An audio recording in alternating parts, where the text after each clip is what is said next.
شجرہ نسب میں سرکار غوث اعظم کی اولاد میں سے ہیں صرف 12 واسطوں سے. غوث پاک کے 8ویں بیٹے سید عبد الرحمن، ان کی اولادوں میں حضرت شاہ کمال. صرف 12 واسطے ہیں سیدھا غوث پاک تک. اور غوث پاک امام حسن کے بیٹے، تو شجرے میں حسنی سادات.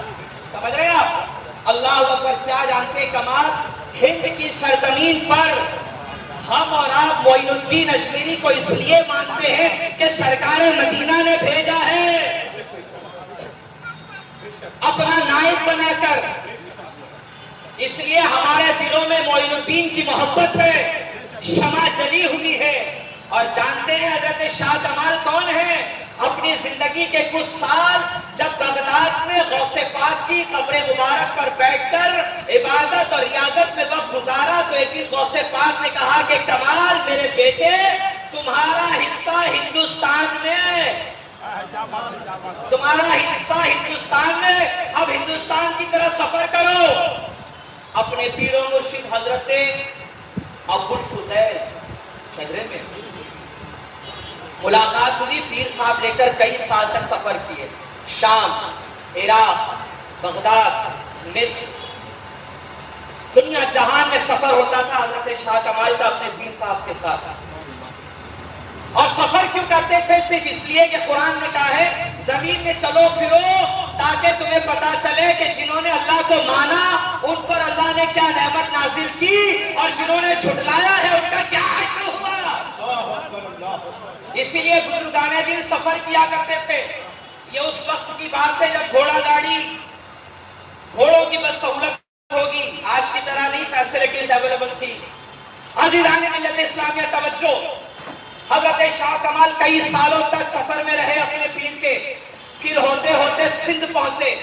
سندھ کے بعد پنجاب آئے. پنجاب میں 2 سال آپ نے وقت گزارا، 2 سال پنجاب کی دھرتی پر. اور اس کے بعد پہنچے ہریانہ میں. اور یہاں جانتے ہیں یہاں کس کے سامنے اپنی خانقاہ بنائی؟ ہریانہ کی سرزمین میں جہاں آج حضرت کمال شاہ کا مزار پاک ہے، یہ باغ ہے ہمایوں کا. اور بالکل ہمایوں کے باغ کے سامنے تھی پون پتر ہنومان کی جائے پیدائش، جہاں ایشیا کی سب سے بڑی جنگ مہابھارت لڑی گئی. ایشیا کی سب سے بڑی جنگ مہابھارت جہاں لڑی گئی، اور بالکل وہ جگہ جہاں ہنومان پیدا ہوا اس کے بالکل ٹھیک سامنے باغ تھا ہمایوں کا. اس باغ میں حضرت شاہ کمال نے اپنا ڈیرا جما دیا. اس کو کہتے ہیں، واہ واہ، سمجھ رہے ہیں آپ؟ پھر باتیں پوچھنا تو بہتر ہے. اس کو کہتے ہیں گڑھ میں گھس کر اسلام کی دعوت و تبلیغ کرنا. جب شاہ کمال نے سلسلہ قادریہ کی ترویج اور اشاعت شروع کی تو زمانے کے جتنے بڑے بڑے سادھو سنت تھے، جتنے غرور تھا اپنے جادو پر، اپنے علم پر، اپنے غرور پر، سب لڑنے بھیڑنے کے لیے آ گئے. یہ آ کے ہاں چھوم چھا کرتے تھے. شاہ کمال بیٹھ کر مسکراتے تھے. جب ان کا چھوم چھا ختم تو شاہ کمال ان اولیاء میں سے ہیں جن کو اللہ نے یہ صلاحیت دی تھی کہ وہ لوگوں کی ولایتوں کو سلب کر لیا کرتے تھے. شاہ کمال جب تک اپنے علاقے میں تھے کسی ولی کو ان کی اجازت کے بغیر ان کے علاقے میں گھسنے کی طاقت نہیں تھی. جب بھی کوئی آتا شاہ کمال اس کی ولایت کو سلب کر لیا کرتے تھے. یہاں تو ولایتیں سلب ہو گئی، ان کا چھوچا گیا تھا. آزاد ملت اسلامیہ اور جب دیکھتے کہ کچھ نہیں چلنے والا تو ایک بہت بڑے کو بلایا، چلیے آپ بات کریے. شاہ کمال نے کہا آپ بات کریں گے؟ کہا ہاں. چلیے آگ لگائیے. آگ لگا دی. شاہ کمال نے کہا اس کی عبادت کرتے ہو؟ کہا ہاں یہ ہماری اپنی بات، ہم اس کی عبادت کرتے. چلو ٹھیک ہے، اب ہم ہاتھ ڈالتے ہیں، ہم تو نہیں مانتے، یہ ہمیں جلا دے گی، بھسم کر دے گی. شاہ کمال نے جو غوث اعظم کی اولاد ہے، رگوں میں امام حسن کا خون بہتا ہے، ہاتھ ڈال دیا اس آگ میں. ہاتھ بالکل صحیح سلامت تھا. شاہ کمال دیکھ کے مسکرا رہے اور کہتے ہیں پنڈت لا اپنا ہاتھ اور میرے ہاتھ کے اوپر رکھ. اس نے شاہ کمال کے ہاتھ پر اپنا ہاتھ رکھا. یہ دیکھ کر حیران ہو گیا، نہ آگ شاہ کمال کو جلاتی ہے نہ میرے ہاتھوں کو جلاتی ہے. اس کے بعد جب ہاتھ باہر نکلا تو شاہ کمال نے کہا چلو اب آپ اکیلے ڈالیے. ڈال دیا اکیلے. تو شاہ کمال کی بات سن کے اس کو لگا کہ ہاں ہم تو رات دن یہی کرتے رہتے ہیں، بچا لے گی. اب جب اس نے ہٹا جب جل کے بھسم ہو گیا تو تاریخ میں لکھا ہے کہ اس نے ایسے ہاتھ کہا مہاراج آپ کمال، آپ کا مذہب کمال، آپ کا نبی کمال، اور اس کمال کے ہاتھ پر میں کہتا ہوں لا الہ الا اللہ محمد رسول اللہ. نعرہ تکبیر، نعرہ تکبیر، نعرہ رسالہ. کوئی معمولی بات نہیں ہے کہ بھارت جیسی جنگ لڑی گئی ہو اس دھرتی پر قادری پرچم لہرا دے جا کر وہ میرا دادا پیر ہے. سبحان اللہ. فخر سے کہا ہمارا دادا پیر ہے. اس کی قادریت کے جھنڈے گاڑے ہوں اور غوث اعظم کی اولاد ہو جس نے وہاں سے لا الہ الا اللہ کا نور پورے بھارت کے اندر چمکایا. اللہ اکبر. سوال یہ ہے کہ اتنے بڑے بھارت میں صرف ہریانہ کیوں؟ بھائی کہیں بھی جا سکتے تھے. اللہ نے ہریانہ میں اس لیے چنا کہ بالکل آس پاس میں شیخ احمد فاروقی سرہندی آنے والے ہیں جن کی ولادت ہونے والی ہے، اور شاہ کمال کا جو کچھ بھی فیضان قادریہ ہے جو مجدد عرف ثانی کو نصیب ہوگا وہ جب آئیں گے تو شاہ کمال ان تک پہنچیں گے. مجدد صاحب دنیا میں آئے، کچھ مہینوں کے بعد بیمار ہو گئے، اماں جان نے گود میں اٹھایا، دوڑتے ہوئے شاہ کمال تک پہنچی. بزرگ اے اللہ والے یہ میرا بیٹا شیخ احمد یہ بیمار ہو گیا، یہ آنکھیں نہیں کھولتا، دودھ نہیں پیتا، کچھ نہیں، پریشان ہو، ایک اولاد ہے. شاہ کمال نے گود میں لیا شیخ احمد فاروقی کو، شاہ کمال نے گود میں لیا شیخ احمد فاروقی کو اور اپنے کلمے کی انگلی اٹھائی اور شاہ کمال نے شیخ احمد کے منہ میں داخل کیا. اب جیسے ہی شاہ کمال کی انگلی مجدد صاحب کے منہ میں گئی، مجدد صاحب نے آنکھیں کھولی اور انگلی بڑے مزے سے چوسنے لگے. بہت دیر تک چوستے رہے تو شاہ کمال نے کہا بس کرو احمد، کچھ تو میرے بچوں کے لیے چھوڑ دو. نعرہ تکبیر، نعرہ تکبیر، نعرہ رسالہ، فیضان مجدد الفسانی. ارے کچھ تو میرے بچوں کے لیے چھوڑ دو، سارا فیض لے جاؤ گے، کچھ تو چھوڑو. اللہ اکبر. شاہ کمال نے کہا مائی گھبرانا نہیں، یہ اب کبھی بیمار نہیں ہوگا، اللہ اس کو لمبی عمر دے گا، ایسا کام کرے گا کہ دنیا رہتی تک تیرے بچے کا نام آباد رہے گا. اکبر اٹھا بڑے غرور کے ساتھ، چکنا چور کر دیا شیخ احمد فاروقی نے، اس کی ساری خباثت اٹھا کر اس کی میت پر پھینک دی.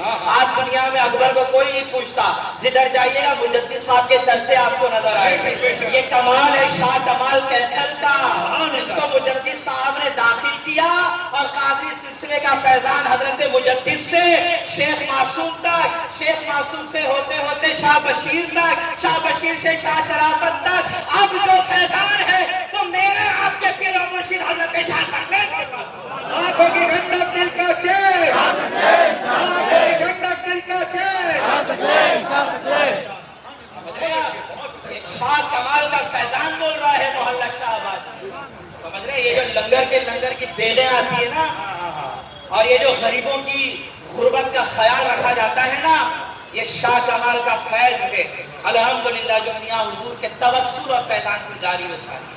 معمولی نہ سمجھے شاہ کمال کو. ایک مرید نے دیکھا کہ غربت زدہ زندگی، اللہ والے بڑے اونچے ماشاءاللہ ہائٹ اور پرسنالٹی حضرت شاہ کمال کے دل کی بڑی اونچی تھی. ایسا لگتا تھا جیسے کہ کوئی افغانی پٹھانے مگر سید تھے. ہمیشہ لال رنگ کا لباس، لال رنگ کی لنگی، لال رنگ کا کرتا، لال رنگ کی بڑی سی ایک شال ہمیشہ سر پر اڑتے تھے اور سر پر امامہ رہتا تھا شاہ کمال کا. سنت کبھی چھوٹتی نہیں تھی، نمازوں کے بڑے پابند تھے.